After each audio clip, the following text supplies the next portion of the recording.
అమ్మో! నేను ఏడ్చేది చూసి మీరు ఎమోషన్ అవ్వద్దు. మీరు లాస్ట్ వరకు చూస్తే మీకు అర్థమవుతదిరా మామ నేనెందుకు ఏడుస్తున్నాననేది. అరే మామ నేనైతే జమేకెళ్ళాను మామ. ఏమైనా టమాటో పండ్లు, ఎర్రగడ్డలు, జ్యూసులు అలాగే చిప్స్ అయి తెచ్చుకుందాం అని చెప్పి జమేకైతే ఎళ్ళాను. అసల అయన్నీ నీకెందుకని మీరు అనుకోవచ్చు. నేను ఏదైనా పచ్చడి దంచుకుందాం అని చెప్పి మా మేడంకి తెలియకుండా ఇయన్నీ అయితే కొనుక్కొచ్చుకున్నాను దినార పెట్టి. అరే మామ బీరువాలో నుంచి అయితే ఒక పెనుము అలాగే మిక్సీ అయితే గడ్డకైతే తీశాను. ఇంక ఎర్రగడ్డలు, టమాటో పండ్లు, పచ్చిమిరపకాయలు అయి కోసుకొని ఇంక మనం పెనుంలో బాగా ఏయించుకోవాలి ఇంక. ఎందుకు ఏడుస్తున్నానో చూడండి మామ.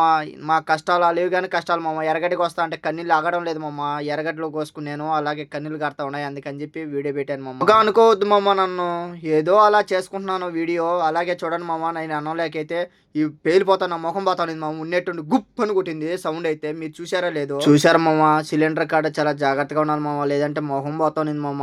అలాగే నేను పచ్చడి దంచుకున్నానే గానీ మనస్ఫూర్తిగా తినలేదు మామ. ఎక్కువ కారం అయిపోయింది. ఈ టమాటో పండ్లు పచ్చిటి గాని అసలు రుసే లేదు మామ. తినలేదు. ఫ్రిడ్జ్‌లో అయితే పెట్టినాను మామ. ఈ ఉదటికి వీడియో ఇదేను మామ.